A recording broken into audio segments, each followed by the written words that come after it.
ఉదయకాలపు దేవుని ప్రత్యక్షత.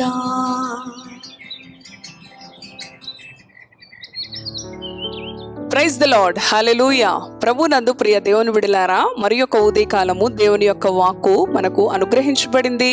మన పరిశుద్ధ గ్రంథములను తెరిచి సామెతలు 22వ అధ్యాయం 4వ వచనమును చదువుకుందాం. యెహోవా యందు భయభక్తులు కలిగి ఉండుట వినయమునకు ప్రతిఫలము, ఐశ్వర్యమును ఘనతయు జీవమును దాని వలన కలుగును. హల్లెలూయా. ఈ ఉదయకాలము దేవుని యందు భయభక్తులు కలిగిన ప్రియ సహోదరి సహోదరుడా, ఆయన అంటున్నాడు, యెహోవా యందు భయభక్తులు కలిగి ఉండుట వినయమునకు ప్రతిఫలము. చూసారండి, దేవుని యందు భయభక్తులు కలిగిన వారు వినయముతోనూ విధేయతతోనూ తగ్గింపుతోనూ దీనత్వంతోనూ ఉంటారు అని ఈ మాట యొక్క అర్థం. అట్టి వారి యొక్క ప్రతిఫలము ఏ విధంగా ఉంటుందో చదువుకున్నాం కదా. ఐశ్వర్యమును ఘనతయు జీవమును దాని వలన కలుగుతాయి. చూసారా, నేనెందుకు తగ్గించుకోవాలి, నేనెందుకు దీనురాలుగా ఉండాలి, నేనెందుకు విధేయత కలిగి ఉండాలి అని మనము అనుకుంటున్నామా? దానికి కారణం చూడండి, నీవు దీనురాలివిగా ఉంటే ఆయన నీకు ఇచ్చే ప్రతిఫలము ఐశ్వర్యమును ఘనతయు జీవమును దాని వలన కలుగుతాయి. ఎంత ధన్యకరం, ఎంత శక్తి కలిగిన, ఎంత సంతోషకరమైన దేవుని వాక్యం ఈ ఉదయకాలం ప్రభు మనతో మాట్లాడుతూ ఉన్నాడు. నీవు కేవలము చేయవలసినది ఆయన యందు భయభక్తులు కలిగి విధేయత కలిగి వినయము కలిగి ఉండుట వలన దాని వలన కలిగే ఫలము నీవు అనుభవిస్తావు, సమృద్ధిగా అనుభవిస్తావు. ఐశ్వర్యము కొదువు ఉండదు. చూడండి ప్రియ దేవుని బిడ్డలారా, మరి ఈ విధంగా దేవుడు చెప్తూ ఉన్నాడు, జీవమును ఘనతయు దానికి కారణమవుతాయి. పరిశుద్ధ గ్రంథములో ఒక స్త్రీ ఉంది, దీనురాలు.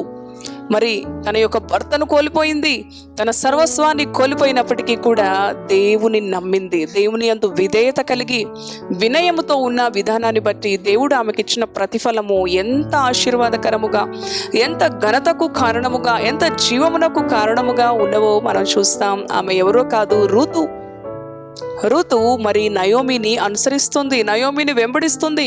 నయోమి అంటుంది, మరి ఇద్దరు కోడండ్రుతో చెప్పింది, ఓర్పాతో చెప్పింది, రూతుతో చెప్పింది, ఇద్దరు వెళ్ళిపోయి మరలా మీ న్యూ లైఫ్ స్టార్ట్ చేయండి, మీ పేరెంట్స్ దగ్గరికి వెళ్ళిపోండి, మీ ఓన్ ప్లేస్కి వెళ్ళిపోండి, చక్కగా మరలా మీరు సంతోషముతో మీ యొక్క కుటుంబ జీవితాలను వివాహాలు చేసుకొని మరి చక్కగా మీరు కొనసాగించండి అని చెప్తున్నప్పుడు రూతు దేవుని యందు విశ్వాసము కలిగినది, దేవుని యందు భయభక్తులు కలిగినది. మరలా ఆ యొక్క మోయాబు, మరి ఆ యొక్క పాప సంబంధమైన ప్రజలు, తన రక్త సంబంధులు, కుటుంబీకులతో వెళ్ళి కలిసి ఉండడానికి ఇష్టపడలేదు. ఓర్పు అయితే అతను ముద్దు పెట్టుకొని వెళ్ళిపోయింది. కానీ ఈ భయభక్తులు కలిగిన స్త్రీ రూతు, అత్తకు విధేయత, అంతకన్నా ముఖ్యంగా ప్రభు అయిన యేసుక్రీస్తుకు దేవుని యందు భయభక్తులు కలిగి వినయముతో, నీ దేవుడే నా దేవుడు, నీ జనమే నా జనము, నీవు ఎక్కడ మృతి పొందుతావో అక్కడే నేను కూడా మృతి పొందుతాను అని చెప్తూ ఉంది. అతను హత్తుకున్నది, ఏమాత్రం విడవలేదు. అత్త అంటూ ఉంది, నా దగ్గర ఏమీ లేదు నీకు పెట్టడానికి, నా దగ్గర వెనక ఆస్తి లేదు, నాకు కుమారులు లేరు, నేను ముసలిదాన్ని, రేపో మాపో చనిపోతాను, నా దగ్గర ఏముంది, నన్ను అనుసరిస్తున్నావు. ఎవరిని అనుసరిస్తుంది రూతు? అతను అనుసరిస్తుందా? దేవుని మాటను అనుసరిస్తుంది. దేవుని ఆజ్ఞకు విధేయత చూపింది. దేవుని మాటకు విధేయత చూపటం వలన ఆమెకు కలిగిన ప్రతిఫలం ఐశ్వర్యము, ఘనత, జీవమును అన్ని కూడా లభించుని రూతు జీవితంలో. మోడుబారిన జీవితం, ఎండిన జీవితం, ఆశలు అన్నీ అణగారిపోయిన జీవితం అయినప్పటికీ కూడా ఈ స్త్రీ దేవుని యందు భయభక్తులు కలిగి జీవించినది కనుక, విధేయత కలిగి తగ్గింపుతో దేవునిని హత్తుకున్నది కనుక, దేవునిని ఎన్ని పరిస్థితులు మరి ఎన్ని కష్ట నష్టాలు ఎదురైనప్పటికీ కూడా ప్రభువును విడిచిపెట్టలేదు కనుక ఆమెకు ఐశ్వర్యం లభించింది, ఘనత లభించింది, జీవము లభించింది. 7 కుమారుల కంటే ఎక్కువైన నీ కోడలు ఈ రోజున నీకు కుమారుని కనింది. మరి బోయజ్ని వివాహం చేసుకుంది, యేసుక్రీస్తు వంశావళిలో తల్లిగా. ఎంత ధన్యత! ఎక్కడ మోయాబు, ఎక్కడ రూతు? కారణం యెహోవా యందు భయభక్తులు కలిగి ఉన్న దానిని బట్టి కలిగిన ప్రతిఫలం వినయము, విధేయత. ఇటువంటి వినయం, ఇటువంటి తగ్గింపు, ఇటువంటి విధేయత దేవుని ఎదుట మనము కూడా కలిగి ఉన్నట్లయితే ఆయన ఆశీర్వాదాలు మనకి తక్కువ కావు, కొదువు కావు. ఆయన ఘనతను, ఆశీర్వాదమును, సమస్తమును అనుగ్రహించే దేవుడు. ప్రియ సహోదరి సహోదరుడా, దేవుని వాక్యానికి లోబడి వాక్యాన్ని అనుసరిస్తూ జీవించినట్లయితే మనము కూడా అన్ని విధాలుగా ఆశీర్వదించబడతాం. ఇట్టి మాటలు ప్రభు మన వెనికిడిలో దీవించును గాక. ప్రార్థన చేసుకుందాం.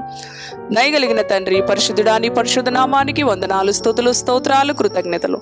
ఈ చక్కని మాటలు అవునయ్యా, యెహోవా యందు భయభక్తులు కలిగి ఉండుట, వినయము యొక్క ప్రతిఫలము జ్ఞానము, ఐశ్వర్యము, జీవము దాని వలన కలుగుతాయని రూతు జీవితాన్ని మా ముందుంచావయ్యా. అవును ప్రభు, ఎవరు దీనులై వణుకుచుండునో వారిని నేను దృష్టి ఉంచుతానంటున్నావు. వినయము కలిగిన వారి దగ్గర నేను నివాసం చేస్తానంటున్నావు.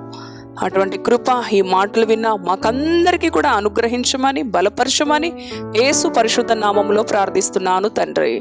Amen, amen. Praise the lord. God bless you.